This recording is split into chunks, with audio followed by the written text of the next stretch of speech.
Good morning students. आज का हमारा टॉपिक है व्हीटस्टोन ब्रिज।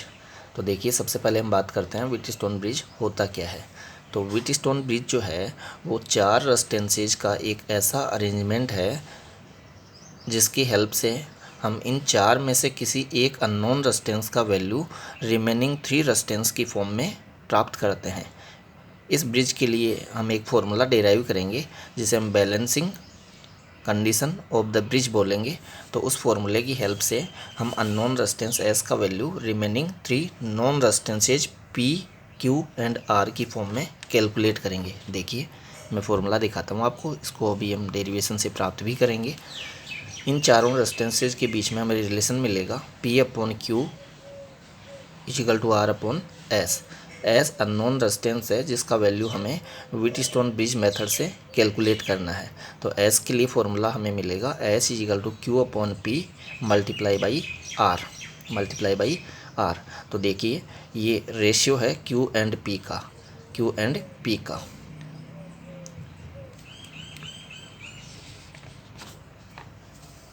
देखिए, क्यू एंड पी का रेशियो आएगा। फाइनल जो फॉर्मूला हमें मिलेगा बैलेंसिंग कंडीशन के लिए, जो फॉर्मूला मिलेगा इस ब्रिज के लिए, उसमें क्यू एंड पी जो है वो रेशियो की फॉर्म में आएंगे। इसलिए ये जो दो आर्म्स है B C and A B, इनको हम बोलते हैं रेशियो आर्म्स। देखिए, हमने बताया भी रेशियो आर्म्स। और ये वाली जो आर्म है जिसमें ये अननोन रेजिस्टेंस एस कनेक्टेड है, इसको हम बोलते हैं अननोन आर्म। देखिए, बोला भी है अननोन आर्म। और ये वाली जो आर्म है जिसके अंदर ये रेजिस्टेंस कनेक्टेड है कैपिटल आर, इसको हम बोलते हैं स्टैंडर्ड आर्म और वेरिएबल रेजिस्टेंस आर्म। इसमें जो रेजिस्टेंस कनेक्टेड है ये वेरिएबल होता है। इट मीन्स इसकी वैल्यू को वेरी किया जा सकता है अकॉर्डिंग टू रिक्वायरमेंट। इसको हम वेरी इसलिए करेंगे क्योंकि हमें इस ब्रिज को बैलेंस्ड स्टेट में प्राप्त करना है। बैलेंस स्टेट हम उस स्टेट को बोलेंगे जब इस ब्रिज का ये वाली जो ब्रांच है बी डी जो ब्रांच है, इसमें कोई करंट फ्लो नहीं हो। इट मीन्स जब बी पॉइंट का पोटेंशियल डी पॉइंट के पोटेंशियल के इक्वल हो जाएगा तो इन दोनों पॉइंट्स के बीच का पोटेंशियल डिफरेंस जो है वो जीरो हो जाएगा। तो इन दोनों पॉइंट्स के बीच में जो कनेक्टेड ब्रांच है जिसमें ये गैल्वेनोमीटर जी कनेक्टेड है, उस ब्रांच में कोई करंट फ्लो नहीं होगी। देखिए, गैल्वेनोमीटर जो है वो एक ऐसी इलेक्ट्रिक डिवाइस है जो करंट को डिटेक्ट करती है। इस ब्रांच में फ़्लो होने वाली करंट को डिटेक्ट करेगा। इस ब्रांच में कनेक्टेड ये गैल्वेनोमीटर इस ब्रांच में करंट फ्लो हो रही है कि नहीं हो रही है ये बताएगा हमें ये गैल्वेनोमीटर। तो गैल्वेनोमीटर की जो पॉइंटर है वो जब जीरो डिफ्लेक्शन पे आ जाएगा, नल डिफ्लेक्शन शो करेगा। इसका पॉइंटर जब बीचों बीच आ जाएगा, इसका जीरो जो होता है, इस डिवाइस का जीरो जो होता है वो ठीक बीचों बीच होता है। और ये दोनों ओर इसका पॉइंटर डिफ्लेक्ट हो सकता है, इस ओर भी डिफ्लेक्ट हो सकता है, इस ओर भी डिफ्लेक्ट हो सकता है। तो जब इस ब्रांच में कोई करंट फ्लो नहीं होगी तब ये पॉइंटर जो है वो मिडल में रहेगा, बीच में रहेगा। इसका जीरो यहाँ होता है तो इसको हम जीरो पोजीशन और नल पोजीशन बोलेंगे। तो अभी मैंने इसको जीरो पोजीशन में ही बना रखा है। मैंने ये माना है कि इसमें कोई करंट फ्लो नहीं हो रही है। क्लियर बात? तो देखिए, पी क्यू आर एस ये 4 रेजिस्टेंसेज है, एस अननोन रेजिस्टेंस है, आर जो है पी क्यू आर जो है ये तीनों नॉन रेजिस्टेंस है। ये वाला जो रेजिस्टेंस होता है इसका वैल्यू हम ही वेरी करते हैं, इसलिए हमें पता रहता है कि इसके किस वैल्यू के लिए V B is equal to V D हो गया है। इट मीन्स गैल्वेनोमीटर में करंट फ्लो होनी बंद हो गई है। तो उस वैल्यू को हम नोट कर लेते हैं, तो ये वैल्यू भी हमें पता रहता है। तो ये 3 रेजिस्टेंस है, इनका वैल्यू नॉन है, ये अननोन रेजिस्टेंस है। और इनके बीच में रिलेशनशिप के लिए अभी हम डेरिवेशन देखेंगे। तो यहाँ इनके नाम बता रखे हैं। देखिए, ये वाली जो आर्म है जो कि इसका डायगोनल है, इस क्वाड्रिलेटरल का डायगोनल है ये बी डी। तो इस डायगोनल के अंदर गैल्वेनोमीटर एंड की K2 कनेक्टेड है। की का काम है ऑन ऑफ करना, इस वाली ब्रांच में को ऑन ऑफ करना। अब देखिए, ये वाला जो डायगोनल है AC डायगोनल में कनेक्टेड है। देखिए, एक तो सेल कनेक्टेड है और एक की कनेक्टेड है K1। ये वाला जो है सेल वो डायगोनल में ही कनेक्टेड है। इसको हमने बाहर की तरफ बना के बता रखा है, यहाँ बनाकर बताते तो ये वाला डायगोनल इस वाले डायगोनल से हमें क्रॉस होता हुआ दिखता, और डायग्राम में हमें ढंग से दिख नहीं पाता, इसलिए हमने इसको साइड में बना दिया है। ये ए एंड सी के बीच में connected he, it means diagonal में कनेक्टेड ही इसको समझ सकते हैं। देखिए ए एंड सी के बीच में ही कनेक्टेड है, ए सी ही होता है डायगोनल भी, क्लियर है। तो बी डी डायगोनल में कनेक्टेड है गैल्वेनोमीटर एंड की K2, ए सी डायगोनल में कनेक्टेड है इलेक्ट्रिक सोर्स और सेल और बैटरी एंड की K1, क्लियर है। तो यही होता है व्हीटस्टोन ब्रिज। ये जो क्वाड्रिलेटरल शेप में 4 रेजिस्टेंसेज को हमने कनेक्ट कर दिया है, तो इस तरीके का जो अरेंजमेंट है 4 रेजिस्टेंसेज का, इसी को बोलते हैं व्हीटस्टोन ब्रिज, क्लियर है। ये हमने एरो इसलिए लगाया है क्योंकि ये वाला एरो जिस रजिस्टर पर लगाया जाता है वो रजिस्टर होता है वेरिएबल रजिस्टर, उस रेजिस्टेंस के वैल्यू को वेरी किया जा सकता है अकॉर्डिंग टू रिक्वायरमेंट। यहाँ हमें इसको वेरी इसलिए करना होगा क्योंकि हम जो फॉर्मूला डेराइव करेंगे वो ब्रिज की बैलेंस स्टेट के लिए डेराइव करेंगे, बैलेंस्ड कंडीशन के लिए डेराइव करेंगे, और बैलेंस्ड कंडीशन हम उस कंडीशन को बोलेंगे जिस कंडीशन में इस वाली ब्रांच में कोई करंट फ्लो न हो, इट मीन्स इस पॉइंट का पोटेंशियल इस पॉइंट के पोटेंशियल के इक्वल हो जाए। तो इस पॉइंट का पोटेंशियल इस पॉइंट के पोटेंशियल के इक्वल स्टार्टिंग में रहता नहीं है, वो हमें करना पड़ता है इस रेजिस्टेंस को वेरी करके। इस रेजिस्टेंस को हम तब तक वेरी करते रहते हैं जब तक कि गैल्वेनोमीटर का pointer null deflection, zero deflection show ना कर दे, इट मीन्स इस ब्रांच में करंट फ्लो बंद ना हो जाए, तब तक हम इसको वेरी करते हैं। और इस रेजिस्टेंस के उस वैल्यू को हम नोट कर लेते हैं जिस वैल्यू पर इस पॉइंट का पोटेंशियल इस पॉइंट के पोटेंशियल के इक्वल हो जाएगा। इट मीन्स इसका जो पॉइंटर है वो जीरो डिफ्लेक्शन जब शो कर देगा, तो आर के जिस वैल्यू के लिए गैल्वेनोमीटर का पॉइंटर जीरो डिफ्लेक्शन शो कर देगा, आर के उस वैल्यू को हम नोट कर लेंगे, क्लियर है। तो आर का वैल्यू पता चल गया हमें। पी एंड क्यू के वैल्यू पहले से हमें नॉन रहते हैं, पहले से पता रहते हैं, इसका पता चल गया क्योंकि ये तो वो वैल्यू है जिस वैल्यू के लिए गैल्वेनोमीटर ने जीरो करंट शो की है, उस वैल्यू को नोट कर लेंगे। तो ये और ये तो पहले से पता है, ये पता कर लिया जाएगा। तो ये तीनों हो गए नॉन, ये है अननोन, क्लियर है बात। देखिए बोला भी है हमने पी क्यू नॉन रेजिस्टेंस, इनको रेशियो आर्म बोला। रेशियो आर्म इसलिए बोला, अभी मैंने आपको फॉर्मूला दिखाया था आर का, R is equal to Q upon P multiply by R. तो फाइनल जो फॉर्मूला मिलेगा हमें बैलेंस्ड अननोन रेजिस्टेंस के लिए जो फॉर्मूला मिलेगा उसमें क्यू एंड पी जो है वो रेशियो की फॉर्म में आते हैं, इसीलिए इन दोनों आर्म्स को जिनमें क्यू एंड पी कनेक्टेड है, इन दोनों आर्म्स को हम रेशियो आर्म्स बोलते हैं, क्लियर है। रेजिस्टेंस आर को हम स्टैंडर्ड आर्म बोल रहे हैं, ये वाली स्टैंडर्ड आर्म, और वेरिएबल रेजिस्टेंस है जिसमें वेरिएबल रेजिस्टेंस कनेक्टेड है उसको स्टैंडर्ड आर्म बोल रहे हैं। ये भी नॉन बता रखा है, एस अननोन है, क्लियर है।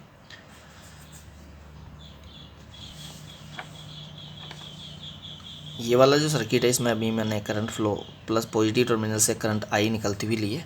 देखिए ये मैं लिख देता हूँ, लिखा नहीं है मैंने, ये करंट आई है। यहाँ आकर इस जंक्शन पर आकर इसको दो पाथ मिलेंगे, एक पाथ ये एक पाथ ये। तो इस पाथ में जाने वाली करंट को मैं I1 नाम दे देता हूँ, इस पाथ में जाने वाली करंट को I2 नाम दे देता हूँ। तो ये I1 करंट फ्लो होते हुए यहाँ पर तक पहुँचेगी, I2 करंट फ्लो होते हुए यहाँ तक पहुँचेगी। फिर यहाँ I1 करंट को फिर से दो पाथ मिलेंगे, एक पाथ ये एक पाथ ये। लेकिन इस रेजिस्टेंस के वैल्यू को वेरी करके इस ब्रिज को बैलेंस स्टेट में जब हम बैलेंस स्टेट में कर लेंगे, बैलेंस्ड कंडीशन में ले आएंगे, उस कंडीशन में इस वाली ब्रांच में कोई करंट फ्लो नहीं होगी, गैल्वेनोमीटर जीरो डिफ्लेक्शन शो करेगा। तो उस केस में ये जो करंट I1 यहाँ पहुँची है वो पूरी की पूरी इधर ही चली जाएगी, रेजिस्टेंस Q में से फ्लो होते हुए C पर पहुँचेगी। इस वाली ब्रांच में, इस वाली आर्म में कोई करंट फ्लो नहीं होगी। लेकिन ध्यान रखिएगा, ये जब स्टार्टिंग में हम की K1 एंड K2 को ऑन करते हैं तो इसमें भी करंट फ्लो होता है। फिर हमें इसको वेरी करके ऐसी स्टेट प्राप्त करनी होती है जिस स्टेट में इसमें करंट फ्लो ना हो, उस स्टेट को हम बोलते हैं balanced condition of the bridge, balanced state of the bridge. और उसी स्टेट के लिए, उसी कंडीशन के लिए हम फॉर्मूला डेराइव करेंगे अननोन रेजिस्टेंस को प्राप्त करने के लिए। क्लियर है बात। तो देखिए मैंने जीरो डिफ्लेक्शन पे दिखा रखा है गैल्वेनोमीटर को। इट मीन्स इस ब्रांच में कोई करंट फ्लो नहीं हो रही है। इट मीन्स इस पॉइंट का पोटेंशियल इस पॉइंट के पोटेंशियल के इक्वल है। इट मीन्स दोनों पॉइंट्स के बीच का पोटेंशियल डिफरेंस जीरो है। और इतना हम जब जानते हैं कि पोटेंशियल डिफरेंस जीरो होगा तो उन दोनों पॉइंट्स के बीच में कनेक्टेड किसी सर्किट में किसी डिवाइस में करंट फ्लो नहीं होती है। पोटेंशियल डिफरेंस जीरो होने पर करंट फ्लो होने के लिए एक पॉइंट का पोटेंशियल हाई होना चाहिए, दूसरे पॉइंट का पोटेंशियल लो होना चाहिए। अगर मान लीजिए बी पॉइंट का पोटेंशियल ज़्यादा होता डी पॉइंट के पोटेंशियल से, it means V B greater than V D होता, तो उस केस के अंदर करंट फ्लो होती बी से डी की ओर, high potential point to low potential point. कब बता रहा हूँ मैं? जब बी पॉइंट का पोटेंशियल ज़्यादा हो डी पॉइंट के पोटेंशियल से, तो उस केस में ये करंट जब I1 यहाँ पहुँचती तो इसका कुछ पार्ट इधर भी जाता बी से डी की ओर। क्लियर बात। और रिमेनिंग पार्ट इधर जाता फिर। ऐसे ही I2 करंट जो यहाँ से यहाँ पहुँचती, अगर डी पॉइंट का पोटेंशियल ज़्यादा होता बी पॉइंट के पोटेंशियल से, तो उस केस में फिर डी से बी की ओर भी करंट जाती। इसमें इस I2 का कुछ पार्ट इधर भी जाता, रिमेनिंग पार्ट इधर जाता। क्लियर है। मैंने दो केस बताए। एक केस बताया कि VB ग्रेटर देन VD है, तब करंट फ्लो किधर होगा?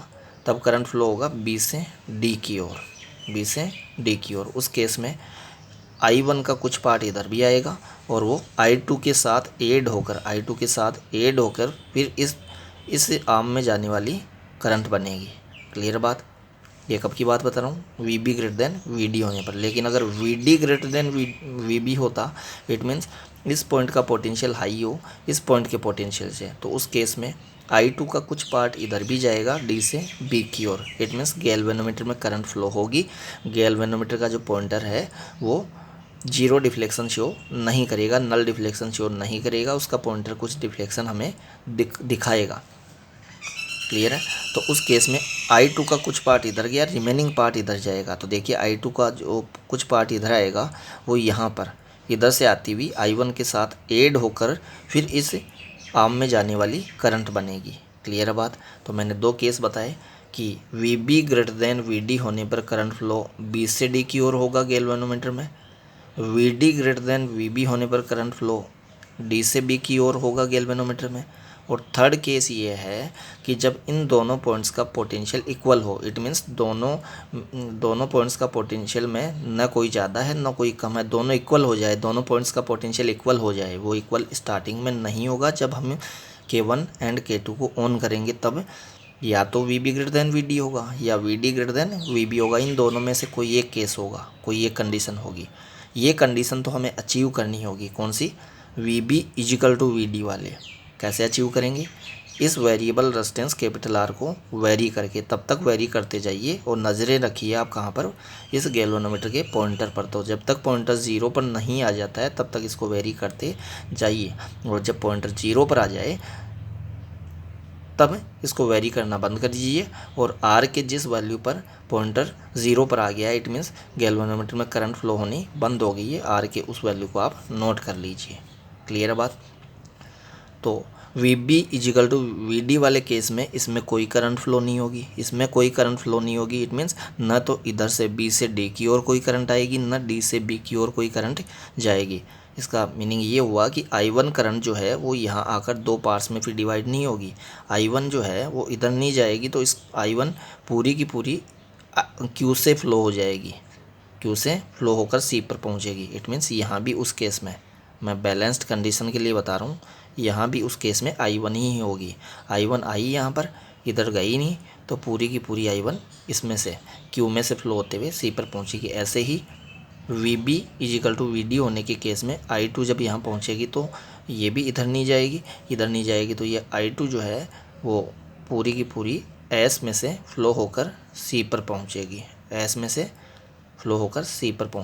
क्लियर बात। तो इधर से उस केस में आएगी I1, इधर से आएगी I2, और यहाँ पर आकर I1 प्लस I2 हो जाएगी अकॉर्डिंग टू KCL यही बोलता है कि इस जंक्शन पर जो करंट्स आ रही है उनको ऐड कर दीजिए, वो जाने वाली करंट के इक्वल होगी। तो आने वाली दो करंट्स है, इधर से I1 आई, इधर से I2 आई, तो यहाँ ऐड होगी I1 प्लस I2, और वो दोनों ऐड होकर यहाँ निकल जाएगी इट मीन्स इसको अगर हम आई नाम दें तो ये होगा I1 प्लस I2, और वो आई करंट जो है वो ये फ्लो होकर यहाँ देखिए फिर से दो पार्ट में डिवाइड हो गई है, I1 इधर हो गई है, I2 इधर हो गई है। क्लियर है बात। लेकिन ध्यान रखिएगा, इसमें जो करंट फ्लो हो रही है वही करंट इसमें फ्लो हो रही है, वो तभी होगा जब इस वाली ब्रांच में कोई करंट फ्लो नहीं होगी। अदरवाइज़ तो I1 का कुछ पार्ट इधर भी जाएगा या I2 का कुछ पार्ट इधर जाएगा, वो डिपेंड करेगा इन दोनों पॉइंट्स के पोटेंशियल में से किसका पोटेंशियल हाई है किसका पोटेंशियल लो है। दोनों चीज़ें एक साथ नहीं होगी। ऐसा नहीं है कि करंट इधर से इधर भी आएगी इधर से इधर भी जाएगी, वो डिपेंड करेगा VB ग्रेटर देन है VD से या VD ग्रेटर देन है VB से। दोनों में से ज़्यादा किस पॉइंट का पोटेंशियल है। जिस पॉइंट का पोटेंशियल ज़्यादा है उस पॉइंट की ओर से जिस पॉइंट का पोटेंशियल कम है उस पॉइंट की ओर करंट फ्लो होगी। क्लियर है बात। और बैलेंस स्टेट में कोई करंट फ्लो नहीं होगी। और हमारा ये जो टॉपिक है वो बैलेंस स्टेट के लिए है, बैलेंस्ड कंडीशन के लिए ही है। और उसी कंडीशन में हम ब्रिज के लिए फॉर्मूला डेराइव करेंगे अननोन रेजिस्टेंस एस के लिए। क्लियर है बात। तो देखिए नेक्स्ट पेज पे चलते हैं। ये कंस्ट्रक्शन था व्हीटस्टोन ब्रिज का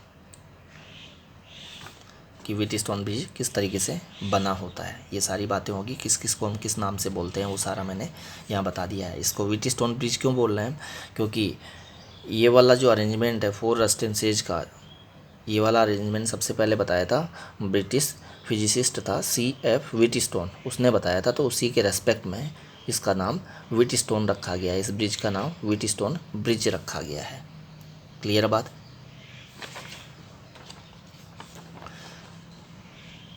तो अब तक हमने देखा व्हीटस्टोन ब्रिज किस लिए यूज में लिया जाता है, यूज क्या है उसका, और उसकी कंस्ट्रक्शन क्या है, किस तरीके से वो अरेंजमेंट है, उसकी हमने बात की।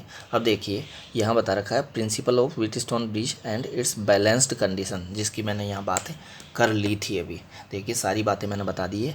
VB ग्रेटर देन VD की भी मैंने बात कर ली थी, VD ग्रेटर देन VB की भी मैंने बात कर ली थी, और ये वाली जो बैलेंस्ड कंडीशन है VB इक्वल टू VD, इसके बारे में भी मैंने बता दिया है। VB ग्रेटर देन VD होने पर करंट फ्लो जो होगा गैल्वेनोमीटर में वो B से D की ओर होगा। VD ग्रेटर देन VB होने के केस में करंट फ्लो होगा D से B की ओर। और मैंने बताया कि इन तीनों केसेज में से एक ही केस होगा एट ए टाइम, किसी एक टाइम पर एक ही केस होगा, ऐसा नहीं है कि ये तीनों केस होंगे। क्लियर बात। या तो ऐसा होगा या ऐसा होगा या ऐसा होगा, वो डिपेंड करेगा इन 4 रेजिस्टेंसेज के रेस्पेक्टिव वैल्यूज़ पर। तो हम ये कंडीशन अचीव करते हैं स्टार्टिंग में, जब हम इस कुंजी नहीं बोलेंगे, इंग्लिश में की बोलेंगे। स्टार्टिंग में जब की K1 एंड K2 को हम ऑन करेंगे तो सर्किट में करंट फ्लो होगी, और करंट फ्लो इसमें भी होगी, इस वाली ब्रांच में BD में भी, या तो वो B से D की ओर होगी या D से B की ओर होगी। अब हम ये वाली कंडीशन तो अचीव करते हैं इस वेरिएबल रेजिस्टेंस R के वैल्यू को वेरी करके। इसके वैल्यू को वेरी करने से एक स्टेट हमें ऐसी प्राप्त होती है, ऐसी मिलती है जिस पर इस पॉइंट का पोटेंशियल इस पॉइंट के पोटेंशियल के इक्वल हो जाता है। हमने यहाँ लिखा भी है, देखिए VB इक्वल टू VD हो जाता है। इसी को हम बोल रहे हैं balanced condition of the bridge, balanced condition of the bridge भी बोल सकते हैं, और जीरो डिफ्लेक्शन कंडीशन और नल डिफ्लेक्शन कंडीशन। क्लियर है, क्योंकि उस केस के अंदर गैल्वेनोमीटर डिफ्लेक्शन शो नहीं करता है। नल डिफ्लेक्शन और जीरो डिफ्लेक्शन, पॉइंटर बीचों बीच में आ जाता है, क्योंकि इसका जीरो ठीक बीचों बीच में होता है। क्लियर है। अब देखिए हम अननोन रेजिस्टेंस एस के लिए फॉर्मूला डेराइव करते हैं। तो उसका जो फॉर्मूला डेराइव करेंगे, यहाँ हम ओम्स लॉ को यूज में लेते हुए कर रहे हैं। फिर ओम्स लॉ को यूज में लेते हुए डेरिवेशन देखने के बाद हम किरचॉफ्स लॉ के अकॉर्डिंग भी फॉर्मूला डेराइव करेंगे। बोर्ड एग्जाम में किसी भी एक मेथड से हमें एस का फॉर्मूला डेराइव करना होता है, या तो अकॉर्डिंग टू ओम्स लॉ या अकॉर्डिंग टू किरचॉफ्स लॉ। तो पहले मैं ओम्स लॉ के अकॉर्डिंग फॉर्मूला डेराइव कर रहा हूँ।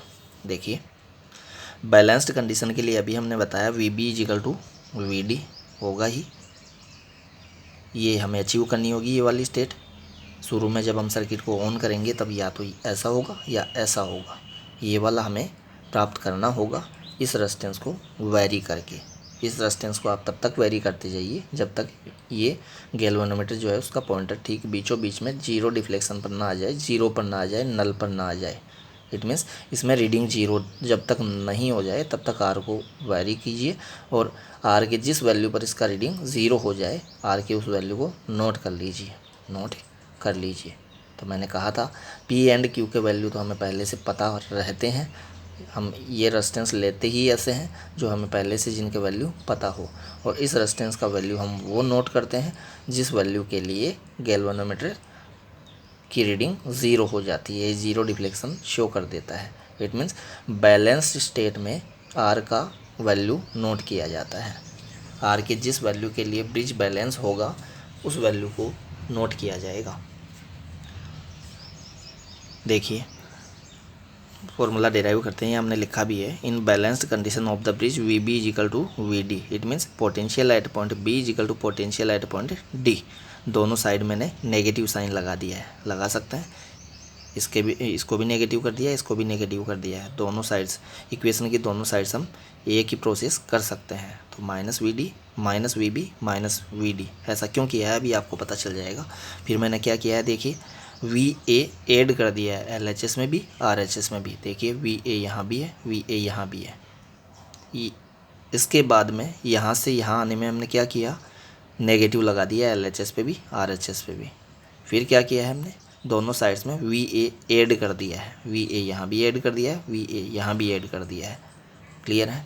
देखिए V A minus V B, ऐसा हमने इसलिए किया है, देखिए V A minus V B, V A minus V B क्या है, पोटेंशियल डिफरेंस है point A and point B के बीच का। Point A and point B के बीच का पोटेंशियल डिफरेंस है V A minus V B, जो कि ओम्स लॉ के अकॉर्डिंग हम बता सकते हैं I one into P. P है रेजिस्टेंस, आई वन उसमें फ्लो होने वाली करंट है, आई वन उसमें फ्लो होने वाली करंट है। देखिए यहाँ से करंट आई निकली है, सेल से निकलती हुई करंट हमने आई मानी है। आई इस जंक्शन ए पर पहुँची, जंक्शन ए पर उसको दो पाथ मिले, एक पाथ पर इस वाले में फ्लो होने वाली करंट हमने आई वन अज्यूम कर ली और इधर वाली करंट को हमने आई टू अज्यूम कर लिया है। फिर आगे की पूरी बात मैंने कर ही ली है कि इसको आई वन को भी यहाँ दो पाथ मिलेंगे, तो वो उसका कुछ पार्ट इधर भी जा सकता है और रिमेनिंग पार्ट इधर जाएगा। लेकिन ब्रिज की बैलेंस्ड कंडीशन में इधर करंट जाएगी ही नहीं, तो नहीं जाएगी तो आई वन पी में से फ्लो हो रही है, तो फिर यहाँ जब बटेगी ही नहीं, आई वन की पार्ट होंगे ही नहीं, तो पूरी की पूरी आई वन क्यू से भी फ्लो हो जाएगी। तो क्यू में भी आई वन ही फ्लो होगी, पी में भी आई वन ही फ्लो हो रही है। इट मीन्स पी में जो फ्लो होगी वही क्यू में फ्लो होगी बैलेंस्ड कंडीशन में।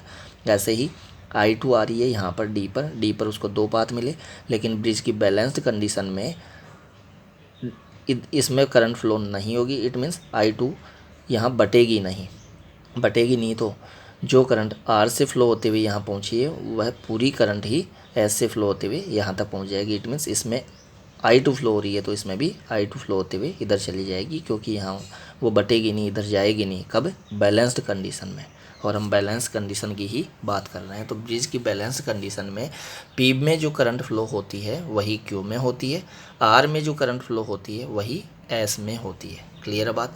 यहाँ तक हम पहुँच गए V A minus V B. V A minus V B को मैंने बोला point A and point B के बीच का पोटेंशियल डिफरेंस, और पोटेंशियल डिफरेंस किन्हीं दो पॉइंट्स के बीच में हम ओम्स लॉ से बताते हैं V equal to I R. V equal to I R, जो V equal to I R में हम वी बोलते हैं वो ये है, यहाँ वी हम पोटेंशियल डिफरेंस को ही बोलते हैं, लेकिन यहाँ वी के प्लेस पे V A minus V B है। क्लियर है। तो इन दोनों पॉइंट्स के बीच का पोटेंशियल डिफरेंस होगा इस में फ्लो होने वाली current multiply by resistance I one P. तो V A minus V B हो गया आई वन पी। क्लियर है बात। ऐसे ही V A minus V D, V A minus V D क्या होगा, V A minus V D होगा इन दोनों पॉइंट्स के बीच का potential difference between point A and D, और वो कितना होगा according to Ohm's law I two R होगा। आई टू आर करंट को मल्टीप्लाई कर दीजिए रेजिस्टेंस से, तो पोटेंशियल डिफरेंस मिल जाएगा इन दोनों पॉइंट्स के बीच का V A minus V D. Clear है बात। अब देखिए वी ए में से वी बी को सब्ट्रैक्ट क्यों किया है, क्योंकि पॉइंट ए का पोटेंशियल हाई है, पॉइंट बी का पोटेंशियल लो है। देखिए करंट फ्लो ए से बी की ओर है, और इतना हम जानते हैं current flow high potential point to low potential point होता है, इसीलिए वी ए में से यहाँ वी बी सब्ट्रैक्ट करके हमने लिया है। क्लियर है बात। इससे हमने V A minus V B इसलिए बनाया है क्योंकि पॉइंट ए का पोटेंशियल हाई है, पॉइंट बी का पोटेंशियल लो है। तो high potential minus low potential, उसी को हम बोलेंगे potential difference between point A and point B. ऐसे ही यहाँ करंट फ्लो है ए से डी की ओर, तो ए पॉइंट का पोटेंशियल हाई है, डी पॉइंट का पोटेंशियल लो है। तो पोटेंशियल डिफरेंस जब हम बताएंगे तो हाई पोटेंशियल में से लो पोटेंशियल को हमें सब्ट्रैक्ट करना होगा। It means V A minus V D करना होगा, V A minus V D. तो इसको हमने V A minus V D इसीलिए बनाया है क्योंकि ए पॉइंट का पोटेंशियल हाई है, डी पॉइंट का पोटेंशियल लो है। क्लियर बात। अब देखिए यहाँ तक पहुँच गए हम, इसको हमने आई टू आर बोल ही दिया है। तो V A minus V B के प्लेस पे पुट कर दीजिए आप क्या, I one P. V A minus V D के प्लेस पे पुट कर दीजिए आई टू आर। तो ऐसा करके हमने नेक्स्ट पेज पे लिखा भी है, देखिए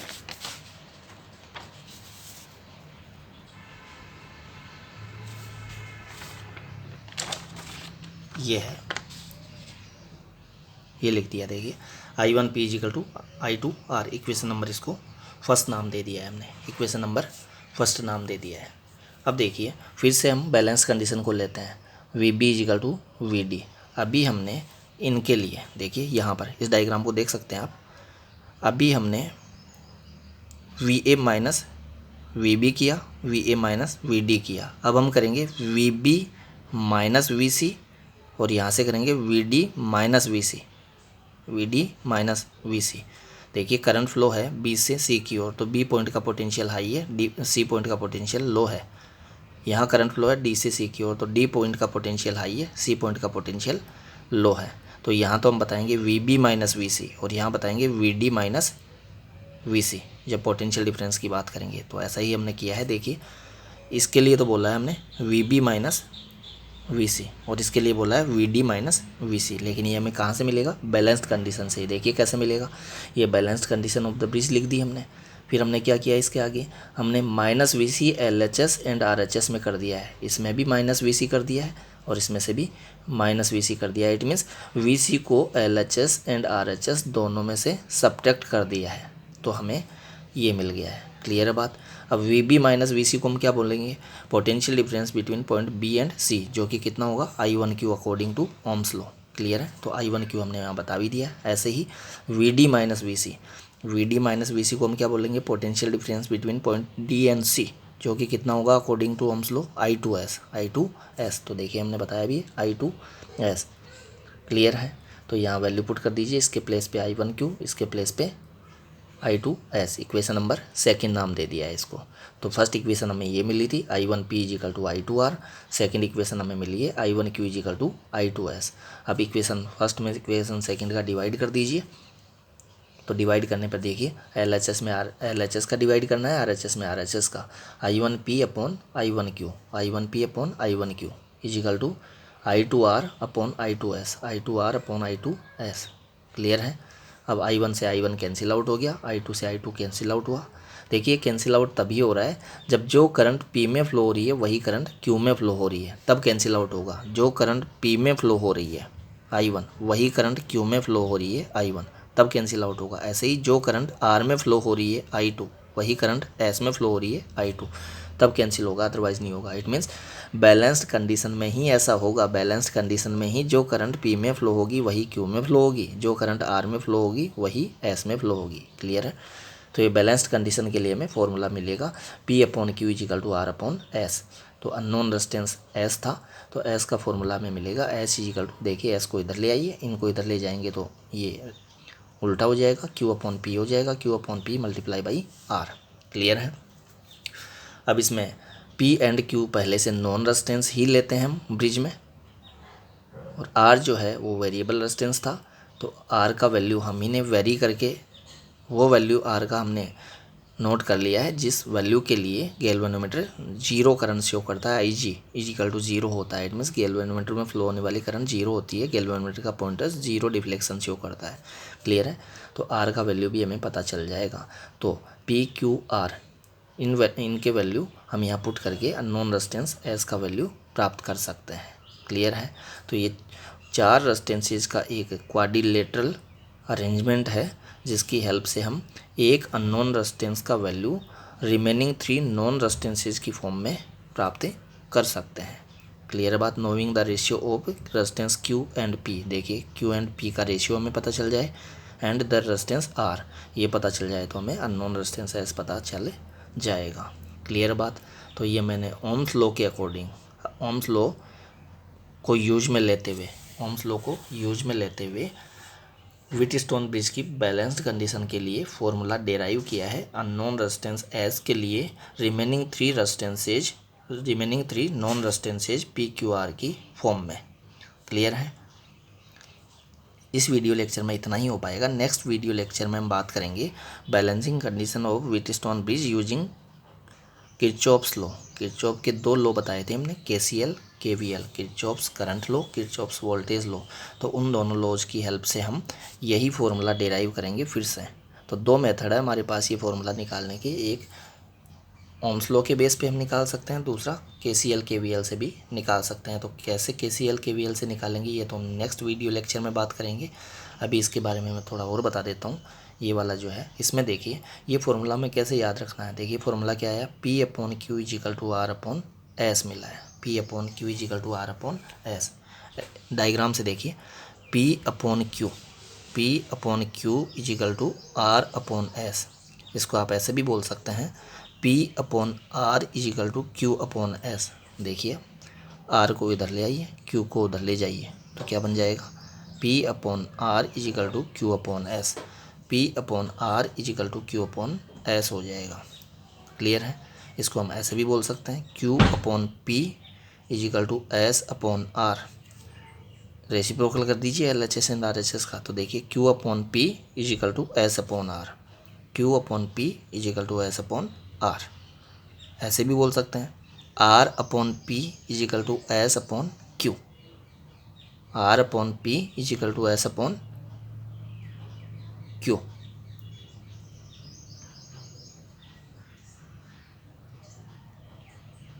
क्लियर है। इससे देख सकते हैं आप, R को इधर ले आइए, Q को उधर ले जाइए, फिर उसका रेसिप्रोकल कर दीजिए तो अभी जो मैंने बोला वो आ जाएगा। क्लियर है। लेकिन ध्यान रखिएगा इसको कैसे नहीं बोल सकते, ऐसे नहीं बोल सकते। देखिए P/Q = S/R नहीं कर सकते, हमें P/Q = R/S करना होगा। क्लियर है।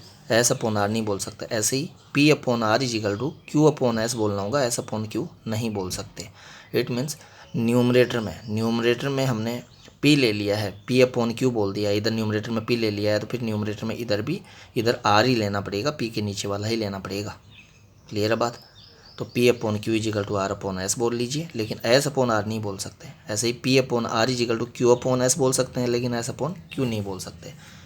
इस तरीके से बोल लीजिए, इस तरीके से बोल लीजिए, इस तरीके से बोल लीजिए, इस तरीके से बोल लीजिए, लेकिन ऐसे नहीं कर सकते कि इसको तो ऐसे बोल लिया और इसको ऐसे बोल लिया। इसको ऐसे बोला है तो इसको भी ऐसे, इसको ऐसे बोला है तो इसको भी ऐसे, इसको ऐसे बोला है तो इसको भी ऐसे, लेकिन ऐसा नहीं कि इसको ऐसे और इसको ऐसे। मैं क्या कहना चाह रहा हूँ, मैं कहना चाह रहा हूँ इसको तो ऐसे बोल लिया, इट मीन्स P/R बोल लिया, और इसको ऐसे बोल लिया, इट मीन्स S/Q बोल लिया, तो वो गलत हो जाएगा। क्लियर है।